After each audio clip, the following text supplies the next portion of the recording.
Use the left-click button on the mouse to play or pause the video. Then, left-click the full-screen icon on the right side of the media bar to enter full-screen mode. Finally, sit back and enjoy. Hey you, turn the web browser off right now. The mission is a failure. Cut the power right now. I hear it's amazing when the famous purple stuffed worm in Flapjaw Space with a tuning fork does a raw blink on Harry Carry Rock. I need scissors, 61. What's up, ladies and gentlemen? We are back live here with the one and only Paul Eiding joining us today for an interview. How are you doing this afternoon, Paul? All is well. All is well. I'm a happy guy. Awesome. We are glad to hear that. As usual, I'm joined by my co-host, Yong Ya. What's up, everybody? Thank you for joining us here with Paul Eiding, and thank you, Paul, for joining us. We're all huge fans of your work, and it's just an honor to speak to you. Happy to be here. And our co-host, Ronin. What's going on, guys? Welcome to everybody that's joining us today, and I'd like to thank Paul personally for coming on and allowing us to interview him. Big fan of your work, whether that be MGS and the things that you've done outside of MGS, like Ben 10 and God of War, obviously. So, thank you once again for joining us. And thank you guys for pronouncing my name correctly. You're very welcome. You're welcome. So I think to start this interview off, we're going to start with Ronin today. Yeah, so Paul, what I'd like to ask you first, basically, is, to give us a little bit of the history about yourself and how you got into voice acting. Like how did you get started, and what ultimately led you into getting into, voice work for Metal Gear? Oh, wow. I started out as a small child. Let's see. Listen, I was an actor. I've always been an actor. I was a musician first. Then in the 70s, I turned to acting, and I started doing improv. And while I was working in an improv theater called the Brave New Workshop in Minneapolis, Minnesota, a friend, another guy who worked in the company, had a day gig because we were making $100 a week for writing the material, performing, cleaning the place, cleaning the bathrooms, doing everything. Oh boy!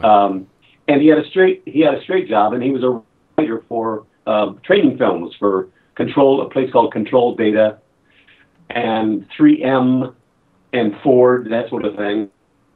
And he needed guys to do voice for training films. And I started doing that, just straight narration sort of thing, industrial film stuff. Yeah. And then that developed into doing voiceovers for commercials in Minneapolis, as well as on-camera commercials. And I did my first animated character. They created a character for the Northern States Power. And I was this little character, and I did it for a few years. And that's what started the voiceover stuff there. Yeah. When I moved to Los Angeles, I signed with an agent, and they had everybody they needed voiceover-wise. Right. And so they signed me on camera, but they said, we don't need you voiceover. And I said, well, if you keep me working, commercially on camera, that's cool. Right. And then one day, one of the voiceover agent walked through while the on-camera guys were watching my reel. And she heard a voice of a character I was doing, and she said, I'm going to bring him in for this, for the voice of a Lindsay Olive. Yeah. Wow. So she just because she happened to be walking by and heard my voice in this particular character, she called me in, and I booked it and flew up to San Francisco and did this commercial for her as an Olive. And then I did some other voiceover stuff. But then I did a play in Los Angeles called Cloud 9, where I played an African manservant, a Cockney soldier, and a 5-year-old girl. Wait, you were an African manservant? Yes, and a 5-year-old girl. Isn't it a 5-year-old girl? Very diverse, Paul. It didn't bother you that I played a 5-year-old girl. I was a hideous-looking little girl. But the conceit of the play was that male roles were played by females, female roles were played by male. It was all about the sexual roles that people thrust on you. Huh. And it was done without makeup. So I was in the African garb, but no makeup. I was obviously a white dude. And the little girl, I had the pigtails and a little ruffled skirt, ruffled panties. But it was an incredible piece. And what happened was Gordon Hunt, who was the casting director at Hanna-Barbera, came and saw the show. And he thought I was versatile, loved my work, and loved me as an actor, and called me in. I read, like, for just a general audition, I read like 10 different characters, archetypes, you know, that sort of thing. Yeah. And everything from big dumb guys to wizards and, you know, everything in between. And then he started calling me in and getting gigs. I did a lot of stuff for Hanna-Barbera. Nice. And then just kept going and going and going. And then one of the people that I met there was the casting director under Gordon, Chris Zimmerman. Yeah. So I've known her since the mid-'80s. Oh, wow. So, yeah, and then she went on her own. And when she was casting for Metal Gear, she called me in. And just like everybody else, I auditioned. Nice. Yeah. And luckily, I scored. Was there ever any Won the lottery. real competition? I mean, come on. Like, Seriously. I can't think of anybody else, like, voice acting that I would want giving me directions. Wow, I have no idea how many people auditioned. I know she saw a lot of folks, but I know that here's the deal. Man, I don't know if I should be talking about this. Exclusive. Hey, it's so long ago. I'm going to talk about it. All right. All right. From my understanding, now this is my understanding. Okay. This may be apocryphal, but this is my understanding. Was they had hired Konami had hired someone else to do the casting, and hired Chris to direct. But they saw a ton of people, and by this casting director who was not from Los Angeles, she was from further south, and brought in a bunch of people. And then Chris said, well, listen, let me bring in some people, okay? She brought in 30 people of her own. Not 30 people of her own. She brought in a bunch of people. Well, 29 of the 30 roles that were cast were people that Chris brought in. Wow. There you go. Because Chris knows her stuff. Yeah. I mean, I can't tell you how many things I've done where she's directed. And my daughter just did her first video game. She's done a lot of awesome. She's done a lot of audiobooks. Yeah. And she's really good. But she just did her first video game, and Chris Zimmerman, Chris Salter directed her. And Connor came home, my daughter Connor, came home and said, wow, now I get it, Dad. She's known Chris forever, but not as a director. And she said, now I know what you're talking about. She knows her stuff. Yeah, awesome. So that's how it happened. Chris brought me in. I auditioned and lucked out. There you go. It seems awesome. It's funny. We've interviewed a number of people, and all of them are like, "Yeah, it was Chris Zimmerman." It's Chris Zimmerman. Yeah. Chris Zimmerman. Yeah. You gotta give her a big thank you. Absolutely. Huge props to her. I mean, wow. Listen, I thank her every time, and I'm not kidding. I do. I love that woman. Not just because she brings me in. There are a lot of times she brings me in that I don't get cast. You know, lots of stuff. Sure. Right. But just working with her is a joy because she knows how to talk to actors. She cuts to the chase. She never gives a line reading. That's the one thing actors hate. You give me a line reading, I'm going to give you the exact opposite. Most actors, she finds one or two words to say, and it just gets you where you have to be. Yeah. I remember there was one thing, I don't remember what it was, but all she did was this. and immediately I knew where she was, what she wanted me to do with the line. And okay, that's it. Perfect. Got it. Perfect. It's like, okay. That's awesome. That's one stage direction right there. That's one way to do it. She's amazing. She really is. From humble beginnings into, all of these characters that we love, our next question comes from Young. Yeah. Sure. How many of the Metal Gear games have you played and or completed? And how familiar are you with the lore? And by the way, I love your hat, Metal Gear Solid. Oh, thanks, man.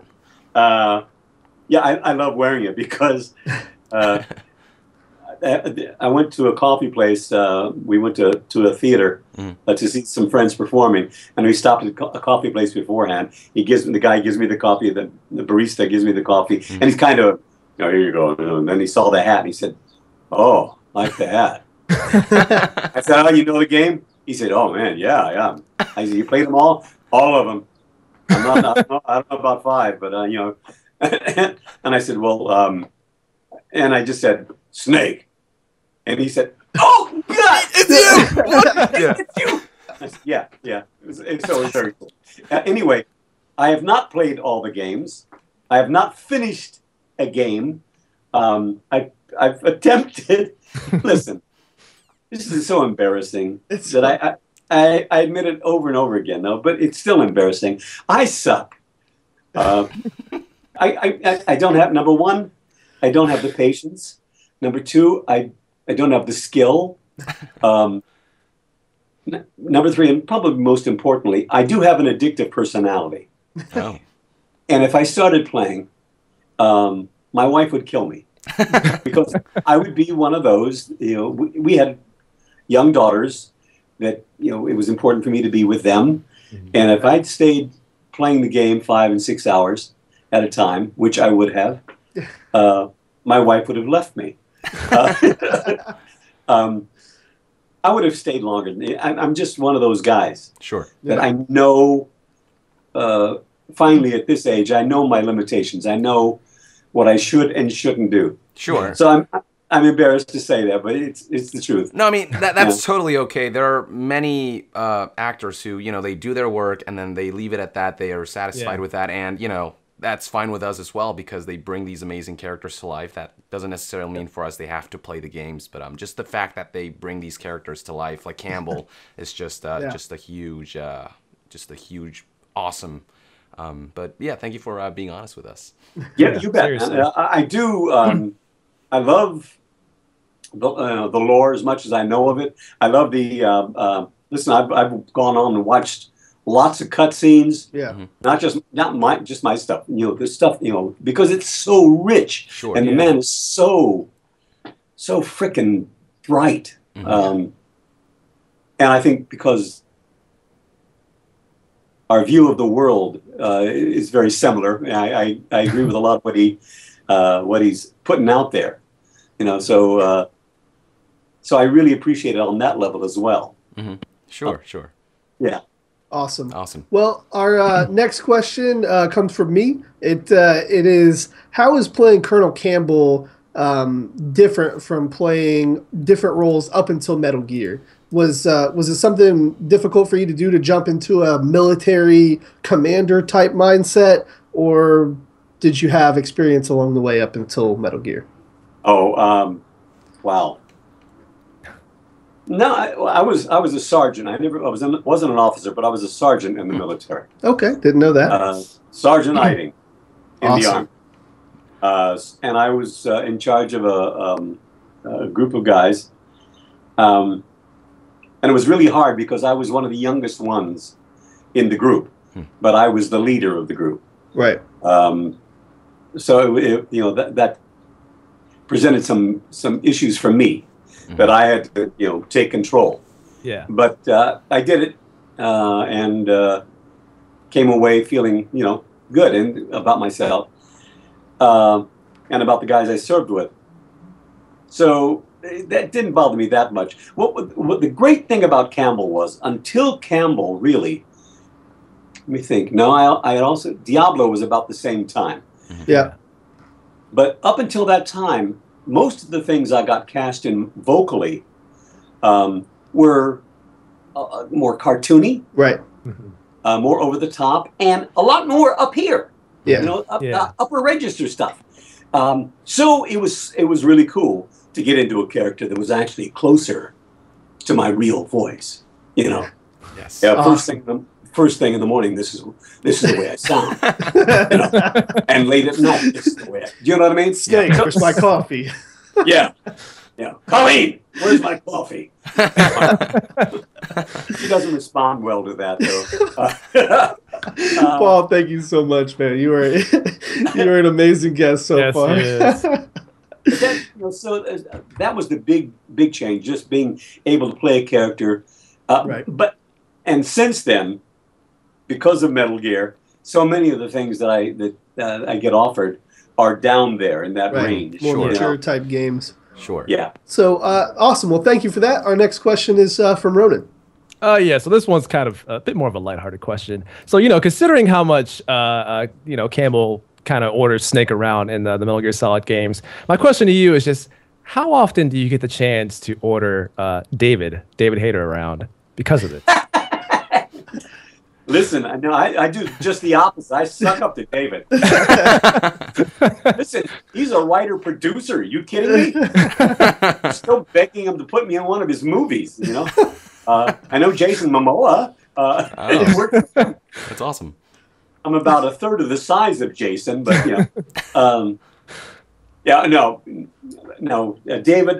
David is one of those guys that I will do anything for. Yeah. He's a class act. Mm-hmm. I called him years ago when my daughters were still in high school. Mm-hmm. I ran a program with another guy called Visiting Professionals. Our daughters went to an arts high school, and we would bring in people from the arts. Right. We had Academy Award winners, we had producers, directors, writers, actors come in, dancers, whatever.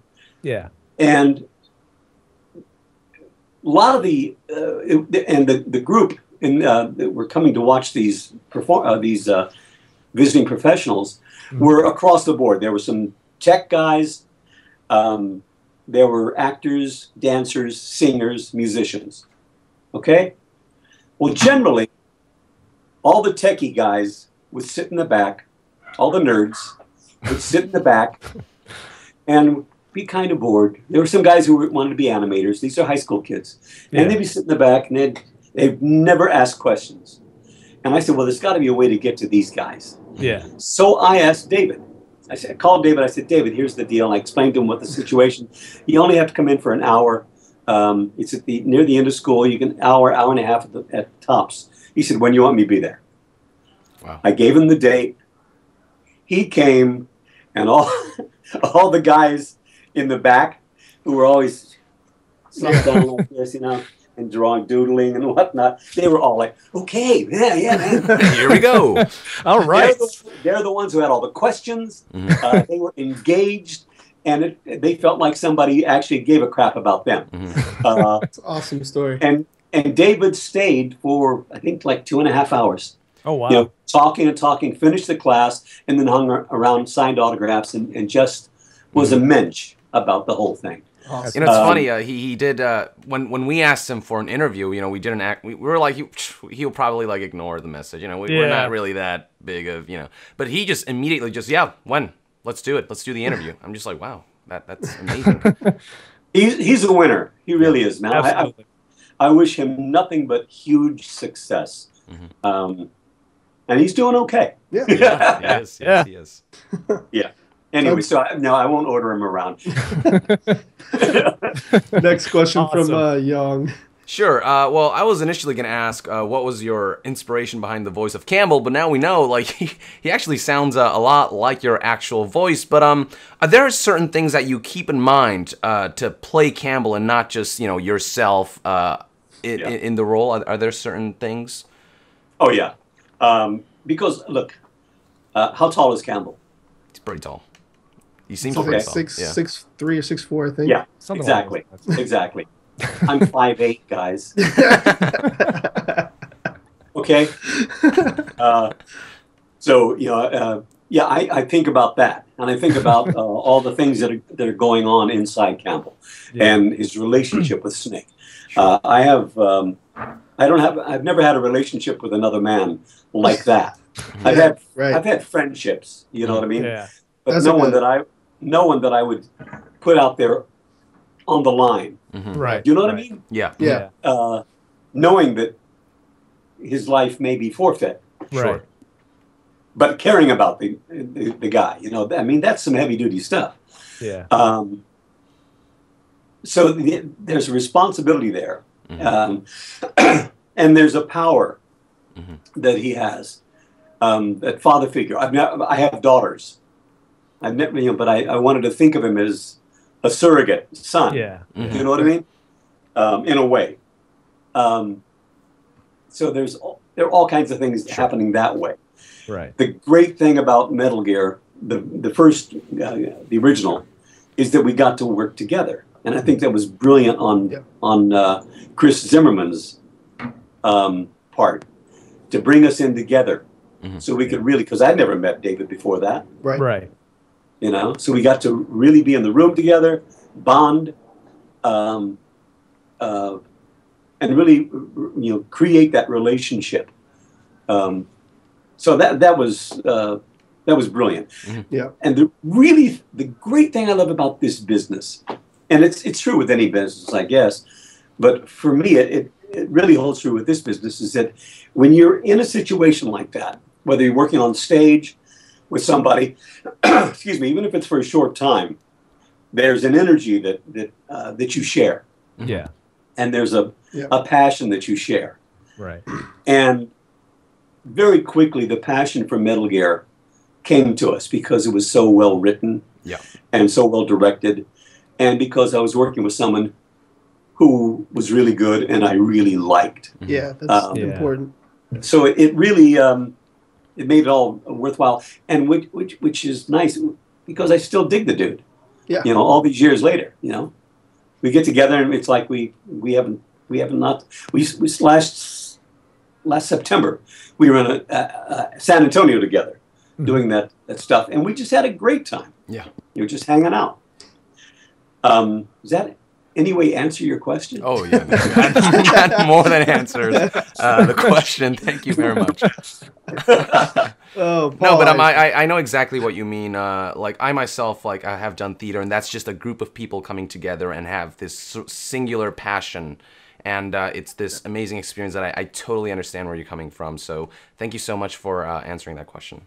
You bet, man. Awesome. Our next question is in regards to Siphon Filter. You've played some of the roles in Siphon Filter, a couple different games. I think the Omega Strain and I'm blacking out on the other title, but there's some of the later ones. How do you feel that those compare to the work in Metal Gear Solid, as they're both kind of that action-y stealth type of games? Do you prefer Metal Gear over Siphon Filter? Oh, you're going to get me in trouble. Well, I don't mean it in a negative way. I actually love Siphon Filter. Obviously, to me, Metal Gear is just a little bit better as far as the direction and quality that comes out. But Siphon Filter was a great game. I'm just curious on which one you like, or which one you prefer. Oh, I agree with you. I think they're really good. They're fun stuff. I enjoyed it, but Metal Gear has a special place in my heart. You know what I mean? Of course. Was it different, working between the two? Granted that they're both action stealth games, or were you able to kind of keep that same tone that you were going for in Metal Gear with Siphon Filter? Again, with the difference, as I recall, was that with Metal Gear, I got to work with somebody. Right. I always prefer working with someone. I hate it with the way that it's done now. I understand it, but I don't like it. I want to be there with another actor. Yeah. And was that the case with Siphon Filter, that you didn't actually get to work with the person? Oh, wow. Yeah. I didn't know that. Oh, I see. Okay. Next question from Ronan. All right, so my question is, it's along the lines of MGS5, but it's more along the lines of, have you seen any of the footage of it thus far? And have you seen a bit of, Kiefer's performance as Big Boss, and what your thoughts are about that? You know what? I've not. I've stayed away. Ooh. Okay. Oh, no, it's okay. That's okay. No, it's okay. No, yeah, that's. I know a few others have also, like Phil Lamar. We had. I mean, he's like, I haven't been keeping up. Yeah, he hasn't been keeping up with it. Yeah, so that's totally okay. It's totally okay. I'm hoping we'll maybe see like a Sergeant Eiding new character voiced by Yeah, wouldn't that be nice? Listen, all I can tell you is this. I'll tell you what Chris said. Mm-hmm. I just saw her last week, and Chris said people were going to be surprised. She said, Not about the game. She can't talk about the game at all. Sure. Right. But she said she had her questions about working with Kiefer. She had no idea what he was going to be like. Yeah. But she said, all I can tell you is that he's a dream to work with. Oh. Said he's been really receptive, and because she knows the game better than he does. Sure. Right. So she said he's just been wonderful. Awesome. You know? Now, Chris was hugely influential in getting Kiefer on board? I have no idea. Oh, okay. Okay. I see. That I have no idea. But, if Chris says he's wonderful and all that, then I mean, hey, I trust her. Find a believer. Yeah. And she also just worked with on another game with David. Yeah. Okay. Yeah, just very cool. a couple of weeks ago. Yeah. All right. She's still David. Yeah, they, I believe it's. I think they're working on the Long Dark or something along those lines. I believe David was telling us about. He's in a couple different games coming up, and he just did Republic, and so he's been staying busy. They're staying busy. Sure. Next question from Young. Sure. So this is more. You know how at the end of MGS4, Snake was sick and he eventually dies. They don't show that in the game, but he eventually passes away. What? Oh, wait. Oh, you just ruined it for me. Sorry. Yeah. That was great. For a second, I was like, oh, crap. I'm just being a dick. I'm sorry. It's okay. It's okay. Wow. Oh, man. That was pretty good. Savage, man. All right. How do you think that Campbell dealt with Snake's death after MGS4? How do you think he spent his final moments with him? Oh, wow. He probably shared a latte and Sure. the whole time. No, I'm sorry. Be serious, Paul. Be serious. David's version was much more dark. Oh, yeah. He's like, he probably just Died. Yeah, died. Just lied there on the floor. Just whatever. Just died. Yeah, that's right. No, they did share so much, but man, he seemed to be absent at the end. When Meryl was getting married and stuff like that, he just wasn't there. Yeah, Snake was just kind of by himself, and in the graveyard, and just kind of doing his own thing. Yeah. There was actually a young man who, Andrew McDonald, wrote what happened afterwards. Oh. And, he was just a fan. Sure. In Michigan, who contacted me and said, "Paul, would you record some stuff for me?" And I said, "Sure." So he said it won't be much, and he basically recorded the two of them at the cemetery. I mean, he wrote it. What happens there? Yeah. Talking about his impending death and whatnot. I don't know if he's actually really released it yet. Okay. Check and see. It's his name is Andrew McDonald. Okay. He'll be so excited that I'm mentioning him. He's a great Write kid. this down. He's only 19. Oh, he's probably 20 years old by now. In fact, I think he just loaded it onto YouTube. Wow. Andrew McDonald, Metal Gear Solid. I forget what it's called, but it's basically. If it's there, we'll find it. Oh yeah, it's for sure. That, what happened at the end of 4? Man, I would hope that it wasn't just okay. Go die. Go die somewhere. We're done. Yeah, after so many games together. Right. Yeah, I have a new life now. Yeah, I'd like to think that Campbell, as you said, a father figure, he was there kind of all the way until the end. He was just kind of there with him, spending his final moments and in some kind of peace. That's how I'd like to think of it. But it's just likewise. Okay. Any other way, it wouldn't be satisfactory to me. Yeah, I agree. Right. But then maybe that's the difference between me and Campbell. Maybe Sure. Maybe Campbell doesn't have, except he shows himself there and with Carol and all that. That he's hurting. There's some pain for what he had done. Yeah. and guilt. Sure. So I'm with you, Young. I would hope that he didn't just let him. Okay. Yeah. Goodbye. Go die now. Yeah. Good knowing you. Yeah. Yeah. All right. Our next question is, what has been your favorite part of being a voice actor as far as seeing technology advance? Obviously, you started way back in the day where, like we've heard from both Christopher Randolph, Tasia, and David that you guys did the first one in a small, dinky little house next to a freeway, and you've progressed so far today. And tell me what's been the coolest thing that they've been able to do that you like technology-wise as far as voice acting is concerned. Wow. Yeah, those I heard about. We talked about that place. On Wednesdays or Thursdays was trash collection day too. So every time a truck would come by, pick up one trash, we had to stop. Okay, starts again. Oh, here comes the other trash truck. Hold on. Yeah, it was horrible. But at the same time, it's just like flashing back to those days when I did improv, where we created all the material ourselves, did all the work. It was extremely exciting because it was so creative, and that's what I felt being in that in the studio, in that funky little house with David and Chris, that we knew that what we were doing was something special. Yeah. You know. However, the technology, man, it's. I did way back when I did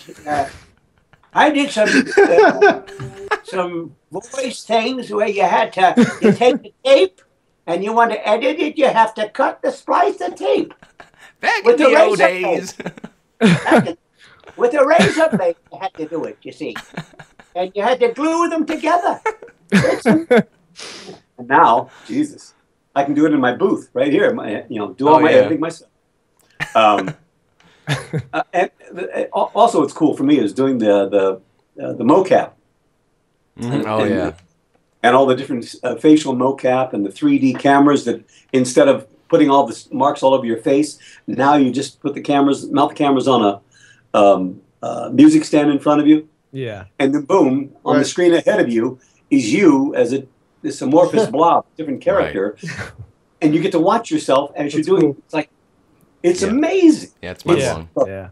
Look, guys, going out to Sony and being in their motion capture studio with 96 fixed cameras and a whole bank of operating cameras and all these different things and the huge screen overhead and moving the little box around and changing the view from up above to down below. Yeah. It's magic. Mm-hmm. I don't care. It really is. When you see some of the stuff that is done nowadays and how it's done, I don't see how anybody could get jaded by it. Right. The leaps and bounds we are growing technically, it's astounding to me. Sure. And everything is getting exponentially faster. The advances. So it all blows me away. It really does. I'm so excited to be working in an industry in this time. Yeah. Because look at what we're doing here. How long ago? Right. This wouldn't have been possible. No. And just 10 years ago, or maybe we couldn't do this. Yeah. I can't wait to see what 10 years later what we're going to be doing. Right. Exactly. It's magic. Yeah.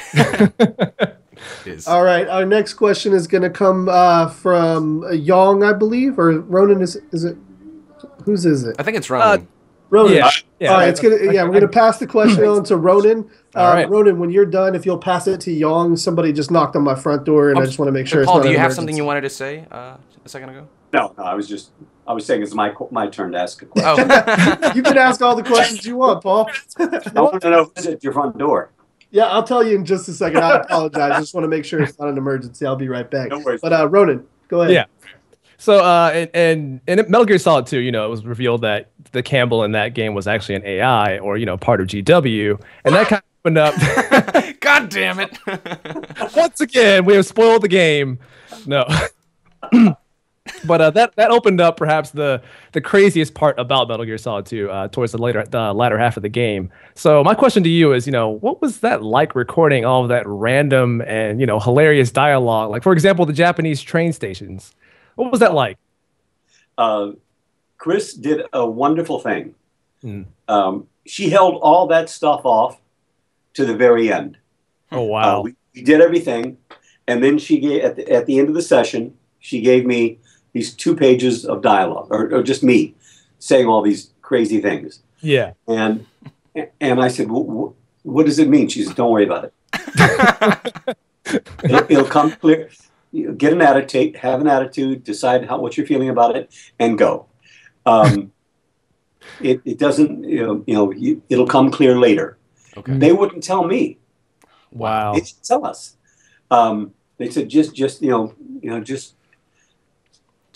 it all. Right. And so, last Thursday I was driving home and I said it was an orange light in the sky and all that stuff. That was the end of the day.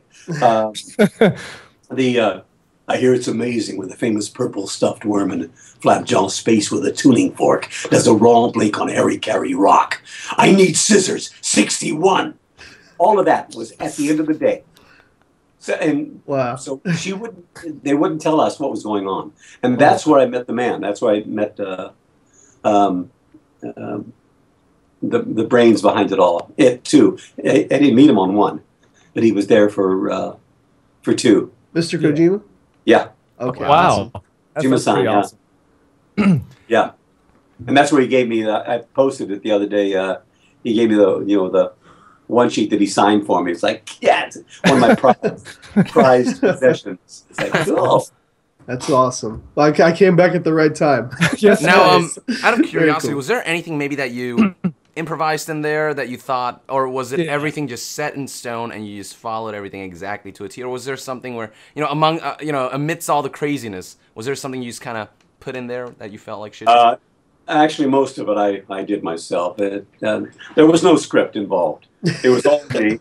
You improvised. The hand Scissor 61. Yeah, right. That's all you. Something to say. Just entire thing, yeah. And the Japanese train stations definitely were all you as well. Right. Okay. I said them that fast. It was Fluently. Yeah, fluently. It just came to me. I don't know how. Sometimes those moments happen in your head. It's like, wow. Epiphany. Why did that happen? that's great. You know what? There were. I'm sure there was some stuff, but most of the time, because it's so tight and so well written, I wish I could take credit for a lot of it, but no, it was on the page, and my job was to make it sound like it wasn't on the page. Sure. Do you know what I mean? Yeah. That's the actor's job, to make it sound like it's coming out of you, and not from a writer. Sure. Right. Absolutely. All right. Thank you. Did you ever look over at Chris and say, "Why the hell aren't I talking to David Hayter"? Did that ever cross your mind? What do you mean? When you were doing the Metal Gear Solid 2? You're talking to Quentin Flynn because he's writing. Yeah. It's like, I said, okay, wait a minute. This is Metal Gear. What do you want? Where's David? Who's writing? What the hell is this writing thing? Then also, that was funny. I also got to work with Q when we were doing that for a lot of it. Mm-hmm. Yeah. So it was cool. And Q's an old friend. We're both from Cleveland, Ohio. Awesome. Oh, nice. Yeah. We didn't meet till out here, but yeah. A lot of people give him crap for that performance I think it's more they were upset that they weren't playing as Snake, but I actually enjoyed it. I actually thought Quentin did a really good job posing as a soldier who basically lost his past. But my favorite line, I don't know if you remember this one, is, "Colonel, we've managed to avoid drowning." That's good. That was a very good cue. Thank you. Right up there in that register. I think that's something else that pissed people off. It's like, wait a minute, he's not Snake. Come on. Yeah. It's like he's got this voice up here. It's like, what? Exactly. For that game, I've defended.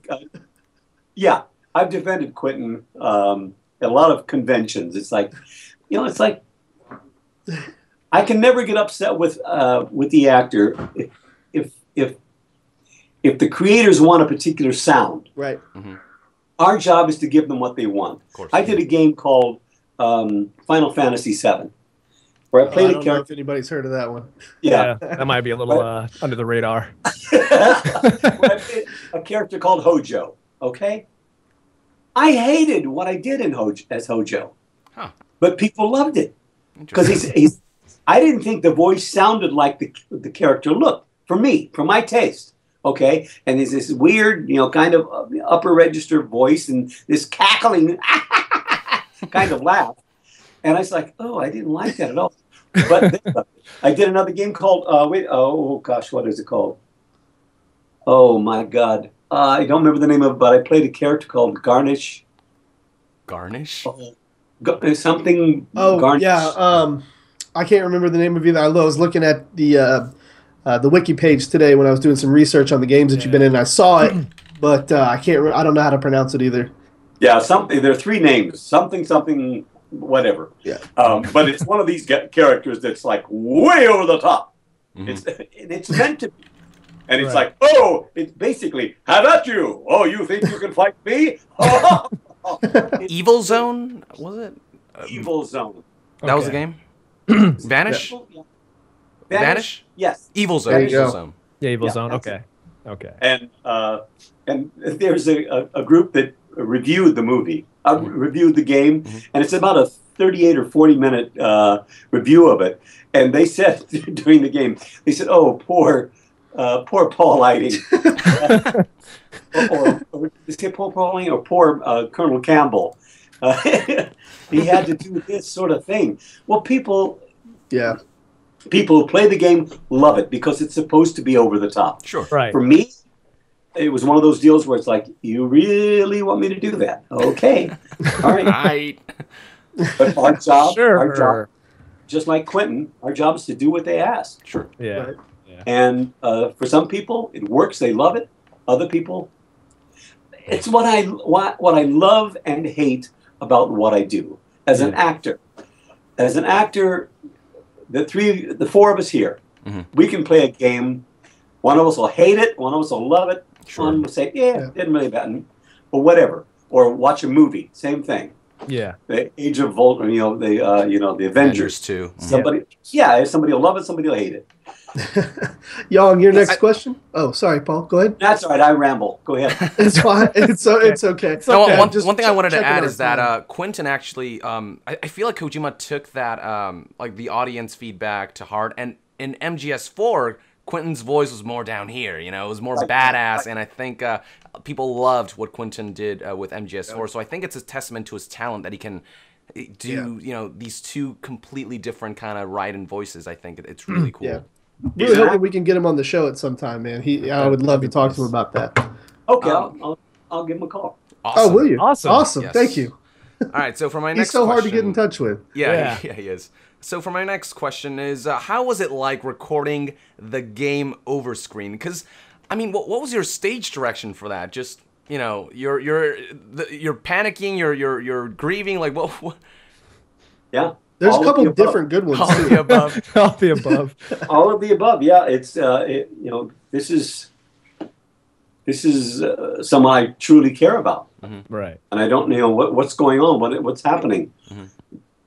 Do I know immediately, or he's not responding? It's like what and then when the death of someone you really care about happens, Yeah. But what are you gonna do? Yeah, I feel like with the music and everything, it just made this really unique game over screen that just became iconic. And I don't know, I love it, and it's just everywhere now. Everyone just knows. I can't tell you how many phone rings it is now. Guys have had me do it, Australia, New Zealand, the UK, and then they took it and they made it their phone ring. And this one dude said, "I have to pick up before the third one, otherwise it scares the crap out of everybody." The third one's always the loudest. Yeah. Right, exactly. That's awesome. Young, do you have a second part to that question? No, that's it. Thank you. Okay. No problem. So my next question is in regards to one of my favorite games of all time, Diablo. You got to play not only just a regular character in Diablo, but you also played Mephisto, one of my favorite bad guys ever. How the hell did you come up with the voice of hate? How did you do that? And what was it like working on Diablo, a game that for the times was right up there with Mortal Kombat and stuff like that in terms of being very, very taboo and very, very like over the top. Yeah. I love the guys at Blizzard, Chris Metzen and all those guys down there. It was right around the same time as Metal Gear, so they started me with the voiceover, the video game stuff down there in Irvine. I had gone down to Irvine doing the way they met me was doing how do I explain this? They did a bunch of games down there for kids, not connected really at Blizzard, but in that same area, Knowledge Adventure and things like that. They were doing oh God, what's the game? Math Blaster and Spelling Blaster and all these different games for kids. Right. So I met the guys doing those, and also teaching English as a second language. Salad, fruit, artichoke. Now be a demon. I all these different things and make them very clear and precise. And then they come up with Diablo, and they just let me play. Let me come up with different voices. They told me what the character was, who he was. Yeah. It's like, oh, already? Now I get a sense of it. I was gonna say you don't seem like a very hateful guy. It must have taken a little bit of time to come up with the voice for, I believe, like I said, Mephisto's the king or the soul of hate or something in Diablo. And I remember playing that game when I think I was like 14 or so, and I was scared. Like that was one of the bosses that I didn't want to fight. Yeah. Well, I do have a darker side. We all do. Yeah, I'm an actor, and the great thing is it is fun to play those characters. There were times I've actually turned down games where it just got too dark and too ugly to me, and there was no positive, nothing positive to be gained from doing the game, except for a check. Right. And I don't want to, it's like, no. Yeah. I didn't want to do that. But Diablo was like one of the first. I loved doing it. The really cool thing is when they did they decided they had to do the expansion set, I guess it was. Yeah. Where I did the narration for the game. So cool. Yeah. And the cool thing about that for me was that I was doing a play at the time, and we had to go up to Vancouver to record. And we had to do it on a Sunday because I had a show Saturday night. And we flew up there early Sunday morning, and we had to record and then fly back for a show on, was it? No, it was Monday. I had a show Sunday night, flew up Monday morning, do the recording, and then fly back Monday night because I had a show on Tuesday. And I was also doing quite a schedule. Yeah. So almost all of that, almost all of the narration, there was a lot, talking about the rune stones and the whole end game, the Diablo lore. Yep. The Horadrum. The Horadrum. Yes. All of that was done basically in one take. Wow. Oh wow. Nice. Yeah, and I say that not to brag. I say that because I was not happy with it, because I wanted to do another take or two. But they said, "Oh no, it's great, Let's move on." And so they were happy with it. I would like to have done some of it a second time or a third time, because I'm one of those actors that never think it's good enough. Sure. Never good enough. Yeah. I could really wring a little more out of it. Yeah.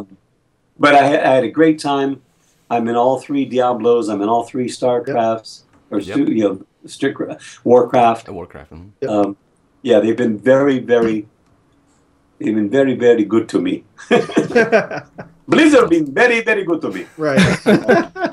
Well, we love it. Good work on that, Paul. Awesome. Like I said, love that performance. Actually, do you play the from what I'm reading here, the Overmind in StarCraft 2, and then the Protoss Advisor? Yes. Huh. How was it like doing the voices You for must this? construct additional pylons. Wow. Okay. Yep. All right. That's it. That's nailed it. Got it. You're really good at impersonating yourself. Ronin. Okay, ready for this? Yeah. All right, I had an audition 2 weeks ago. This one you can't tell us about. No, I can tell you about this. Oh, okay. I had an audition the other couple weeks ago, and on the script they give a description of the piece, and the script, the character was, the prototype was Paul Eiding. Mm-hmm. Paul Eiding, and a character that I did in a video, kids video. I forgot the name of it, but it was Grandfather Z. And Grandfather Z talks like this. Ooh, I'm going to take you to the dream world of Sonorous. So different. Are you ready? Well, here goes. Okay, so that was the prototype. Right. I did the audition. They didn't want me. I didn't get it. Oh, wow. Although I was the one, so I guess I'm not good at impersonating me. Wow. Wow. Okay. That's unfortunate. That's crazy. That happens. It's like, oh, okay. I'm the prototype. I told my agent, I said, I'm the prototype. That's the one that they're putting out to everybody. So everybody's going to try and do Paul Eiding. They're not going to hire me. It's like I'm not good enough at being me, apparently. That's I'm not hilarious. good. Ronin, your next question for Paul. Yeah, my question goes back a little bit back into the MGS thing. So, you've stuck with MGS pretty much throughout the entire series that where you have parts in. So my question to you is, what is it about Metal Gear Solid for the reason why you kept coming back to reprise your role as Colonel Campbell? Oh, they paid me. And done. They asked me. Oh, look, man. Anytime you get a chance to bring a character back that you've done, as far as I'm concerned, there's nothing better. Yeah. Because you can find because the way he writes, the way he creates these characters, and the interplay, you never know what's coming next. You think you understand where something is going, but he always gets you in some way. It's a little subtle way, and I love that stuff. Yeah. So anytime they bring back a character that I've done before, I'm on it, man. I want to be part of it. There are very few very few characters that I've done that have meant as much to me as Campbell. Perceptor in the Transformers, of course. Yeah. That's because he's still around. And Ben 10, Grandpa Matt, the ones that have lasted, I really, they mean a lot. Of course, because you've had a chance to let them grow. And Right. but Campbell, he's the guy I want to be. You know what I mean? Yeah, I hear you. I always joke that I'm 6'4" inside, man. I'm 6'4" and I can kick anybody's ass. Oh, there you go. You heard it here first. Wow. That's awesome. It's all with the words. Yeah. It's with the words. You give me the words and the situation, and as an actor, it's like, and something that means something to people. Oh man, thank you. I mean, seriously, that's what it's all about. Right. You guys give a shit about. Oops, I swore. Please. We're a mature show. Swear away. It's You guys and everybody, the fans that love this game, and I get to be a small part of it. Are you kidding me? I'm in hog heaven, dude. The fans are going wild right now in the chat, just so you know. They all are loving the interview so far. But our next question comes from Young. Sure. So we all know that Metal Gear is not the only project you've been involved in. So what are some projects that you're involved in now, and what are some projects we can expect to see you or hear you from in the future? I know you can't say specifically some of them, but at least can you tell us, can we expect to see more and hear more of you in the near future? Yes and yes. There, I just finished. Let's see, there are 4 games that I've just finished working on in the last month. Wow.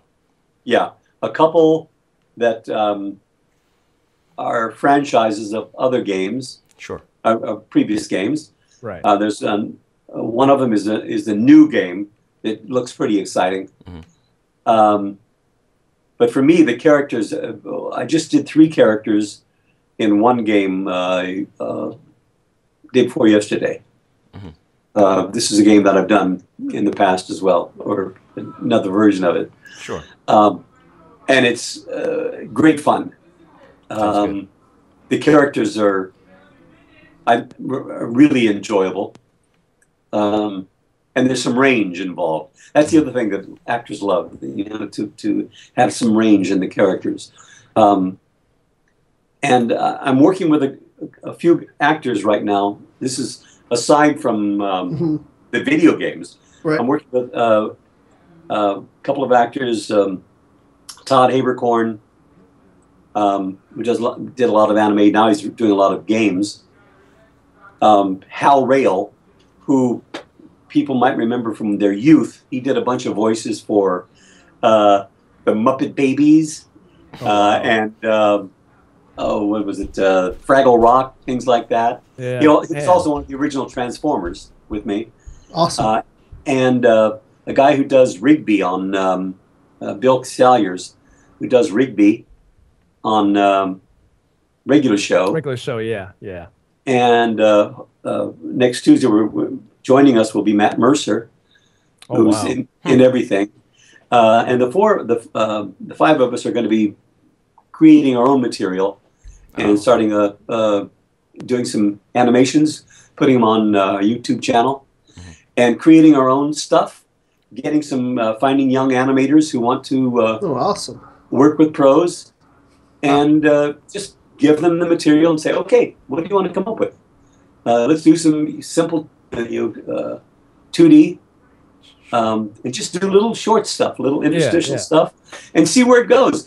Because everybody has different talents, right? And different age ranges and different vocal ranges, and everybody is contributing, to the different types of material. We maybe do some on-camera stuff together.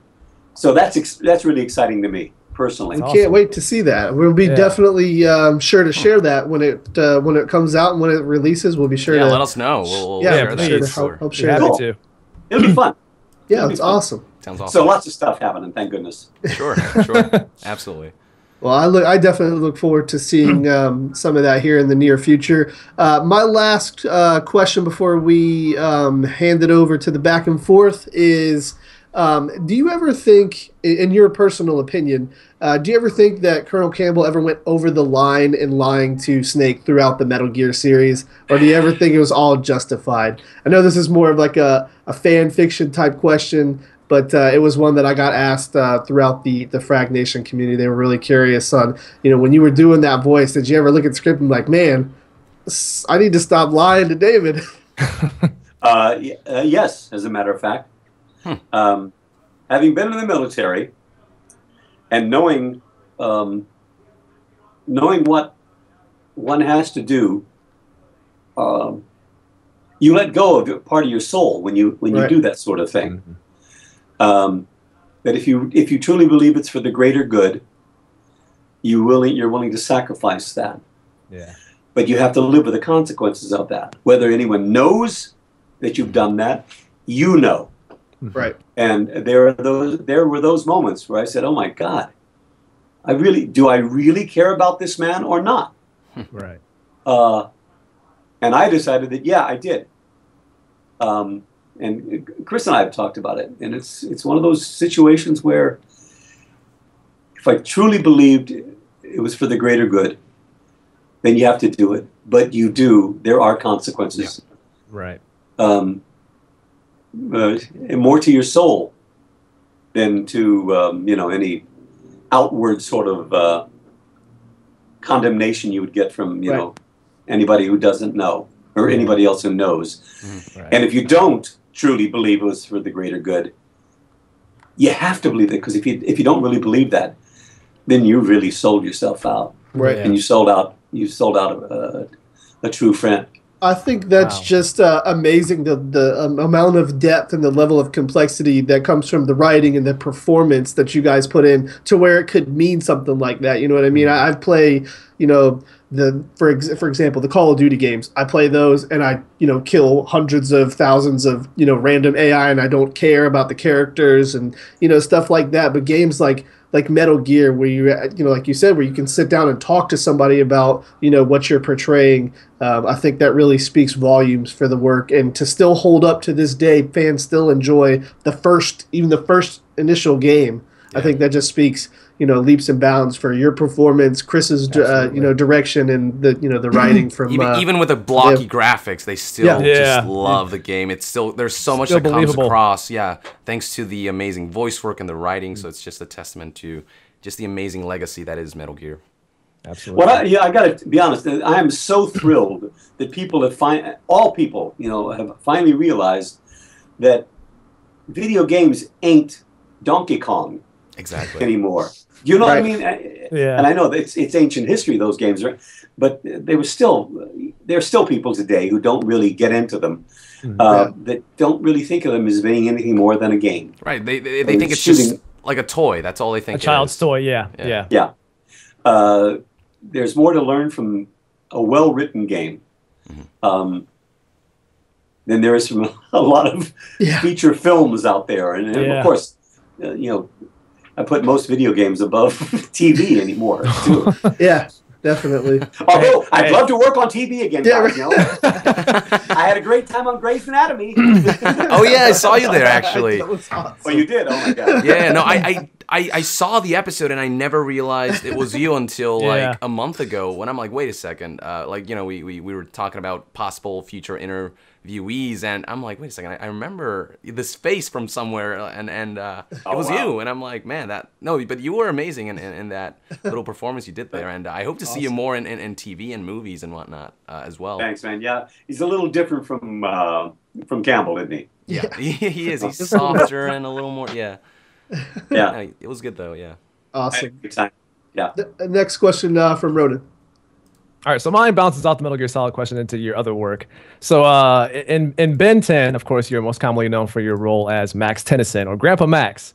So my question to you is, like, what kind of process or steps did you take to try to separate your voice from Max Tennyson and Colonel Campbell?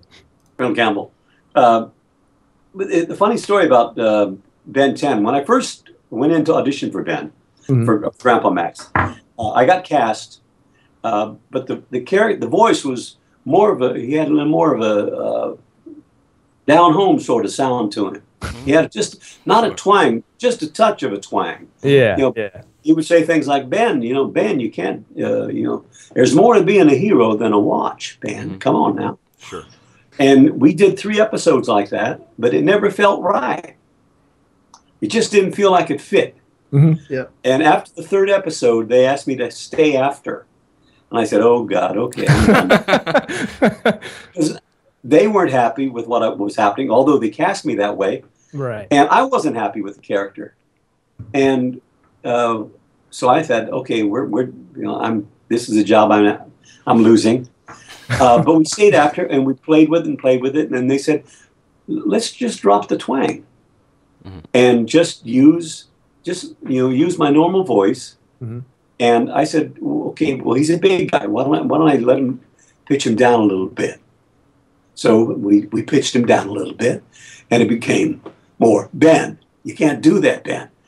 But he's not too far from Colonel Campbell. Campbell just has more intensity. Snake. Yeah. There's just more there. There's more at stake generally. Sure. With Campbell than with so they're pretty darn close. And there are people who say, "Oh, I heard Ben 10." It's like, "Oh my God, that's Campbell." There's subtle differences, though. Yeah. There are subtle differences, and it's because you give them what they ask for. Sure. Right. And the other fun thing about Ben 10 was, we've had 3 different directors, 3 different sets of producers and writers, okay? They changed every incarnation. They bring in a new team. Well, when they brought in the second team, I had to go back in and re-audition for my character. Oh, wow. I've created Grandpa Max. Grandpa Max, who's this way? Ben, can't do that. Okay, we did, I guess, 40 episodes, 45 episodes. Yeah, quite a few. And then I had to go in and re-audition because they made Ben 5 years older. Yeah. So now Ben is 15. And then they said, well, Grandpa Max, it's 5 years, so maybe he's not as powerful as he was. So they said, okay, well, maybe he's got more air in his voice. So it's Ben. You can't do that, Ben. He said, well, no, maybe he's a little more gravel. Okay, Ben, you can't do that, Ben. They said, well, then we did a couple of different things. Then finally they said, it's only 5 years. An adult's voice doesn't change that much. It only changed that much. It's like, okay, fine. So I got to stay as Grandpa Max. Awesome. That's awesome. And then my character is the only one, Grandpa Max, I'm the only actor that stayed from the very beginning to the end. He was out for a lot of it in the middle when they wanted Ben to prove that he could deal with life on his own. But then they realized they needed a Grandpa Max to ground it again. For Omniverse. Awesome. And the cool thing about Omniverse is instead of just doing Grandpa Max and maybe a little, truck driver here or whatever, delivery man there. Yeah. I got to do 5 different characters, which is really great fun. That's awesome. Yeah. Right. So I love Grandpa Max. I think a lot of people. One of my favorite characters in that series. Yes, absolutely. Cool. Thanks, man. Awesome. No problem. Next question from Young. Well, before you go, Young, how's everybody looking for time? Young, I know you've got something coming up. Yeah, it's opening night today, so I got to go in 15 minutes. Okay. But I honestly, I've pretty much asked all the. I've got some community questions, but that's what I was gonna say. You want to go take care of some of your community questions before you got to get out of here? Sure. Actually, there is one question that I want to ask. How? I know you said you haven't met Kojima often. You've met him a few times here and there. But just from the times you have met him, how would you describe him as a person and I guess his directorial style based on just what you've seen, what you've glimpsed? Well, he didn't do any directing. If he did it through Chris. One of the great things about Chris Salter is that if there's another director in the room with her, they give her the suggestion, she talks to the actor. Because the last thing the actor needs is 4 or 5 different voices coming at them. Right. So she guards the actor from everybody else. So I'm sure he was giving suggestions, but I just remember him smiling a lot. And when he smiled, that meant I was doing something right. And it was, listen, I don't mind telling you that I was nervous. I wanted to give the man what he wanted. Sure. Because I have such respect for his mind. Right. And it also pissed me off because he looked so damn young. I know. Just said that. Just for talking about that, he's like 50-something right now. He looks 30. Yeah, but back then, it was like, man, I hate you. How are you this smart? This is not fair. Wow. It was pretty cool. It was pretty awesome. Cool. So that was the big thing. It was just, I wanted him to smile. Sure. And when he smiled, and when he signed that and shook my hand and gave it to me, and it was like, thank you. He's not very good English, but it was better than my Japanese, I'll tell you that. But it was very cool. Yeah. I've only met him a couple of times. I missed him at Comic-Con. I was so bummed. I went down and I got this is 2 years ago. I went down and got I was there with Ben 10.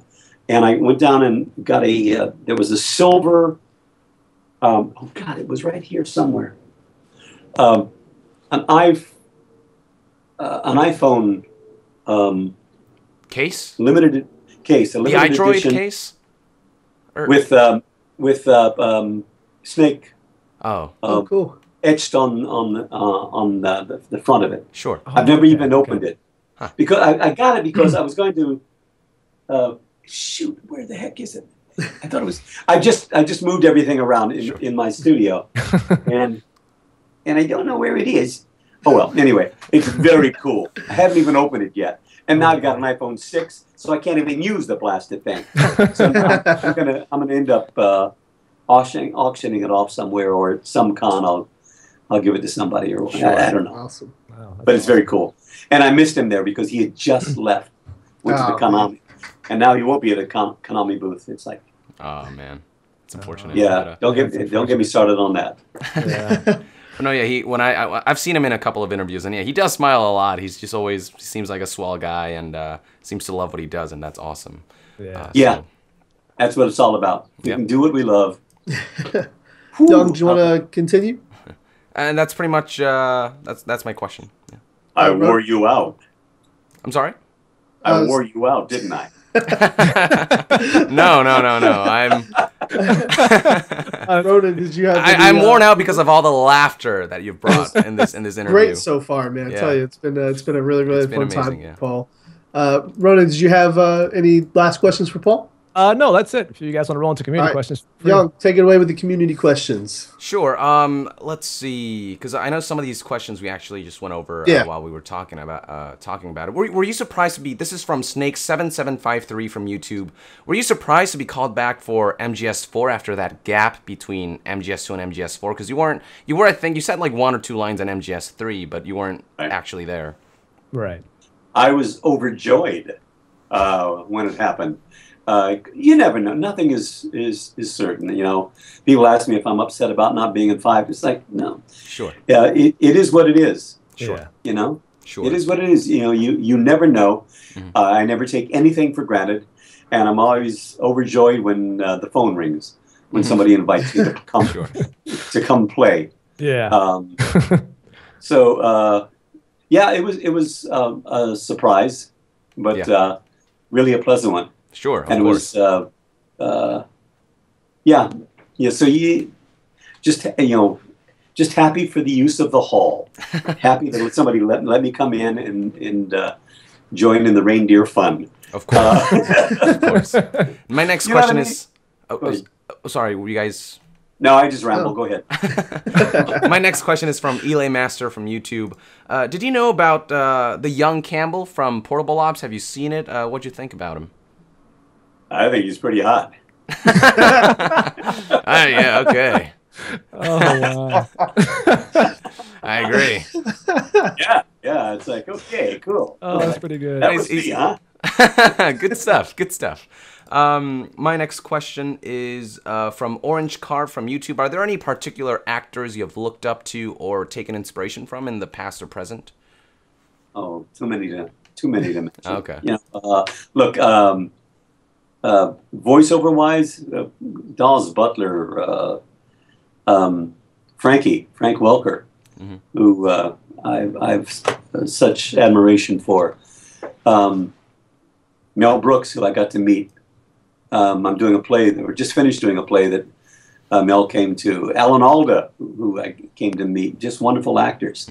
Old school guys who have been around and have lasted through the years. Voiceover wise, Dawes Butler, you know. Yeah, sure. You know, Mel Blanc, all those guys. It's like, the one thing that is sad to me is a lot of younger actors, be they voiceover or on camera or stage, have lost a sense of history. Yep. Yeah. They think history started with Bridesmaids, or you know, or the first Transformers movie. Do you know what I mean? Yep. They don't realize that everything we're doing now has been done way back when. You know, no one thinks of Orson Welles anymore. Right. No one thinks of, you know, these really, the guys who started the industries way back when. Mel Blanc, who did every character for all those years, from Bugs Bunny to Daffy, you know, all that stuff. Yep. So I would pray that young actors, whether you're actors or not, just take a look at the stuff way back when, before my time. Yeah, I think a lot of people these days, they look for visual flair instead of, you know, some of the more core aspects of what makes a good film good. You know, like Transformers has transforming robots, and, you know, and that's cool to see. But I feel like there's also just so many other elements to movies and just acting in general. I love John Lasseter because Lasseter believes in story. Sure. You know, most of the time it works. Sometimes they miss a little bit here and there, but Sure. it's not because he's not trying. Right. Absolutely. It's more about the story than it is about the animation. Sure. And that's why I love working with him. Miyazaki. Yes. You know, I've done only 2 anime in my life, true anime, and luckily they've both been Miyazaki. That's awesome. That's awesome. You know, so those guys are just visionaries. Sure. Yeah. For my final question, Rules of Nature from Twitter asks, if you could voice any other character in the Metal Gear series, who would you voice? Oh boy. Meryl. Sniper Wolf. Oh, that's great. There you go. Liquid. No. I wouldn't want to take Cam's gig. Well, who else is there but Snake? You know, it's like, I'm sorry. You know, I scoot over, David. Yeah, come on, David. Or, yeah. Yeah, sure. Awesome. You know, big boss. We talked to Cam. We're trying to get Cam Clark to come on the show, but he said he doesn't know how to use Skype. And I know. You know, Cam is amazing. He just finished a one-man show. Yeah. About his life, and he's hilarious. And if he says he doesn't know how to use Skype, I promise you he doesn't. I believe him. Duly noted. Cam is one of a kind. I love that man. He is so incredibly talented in so many different areas. Yeah. Dude can sing. Yep. I mean, started out with his family, with the King family singers when he was like 5 or 6 years old. Wow. Yeah, he offered to do the interview over the phone, but we don't have a way to pipe that in. But I think that about wraps it up for Young for your questions. Yep, that's all my questions. What show, Young? I'm sorry? What show are you doing? Oh, 12 Angry Jurors. 12 Angry Men, but we have male and female, so it's 12 Angry Jurors. Great. We did, my friends did a version with male and female characters as well. Sure. And they've also done one with all women, which was really interesting. Nice. Interesting. Nice. I've never seen that. Yeah. I played juror number 3, you know, the angry one, I suppose. You play the dick. Yeah, I play the dick. I play the dick. That's great. It's very fun to play the dick, I must say. That's great, man. It's a great piece. Yep, I agree. Yeah, it's an awesome show.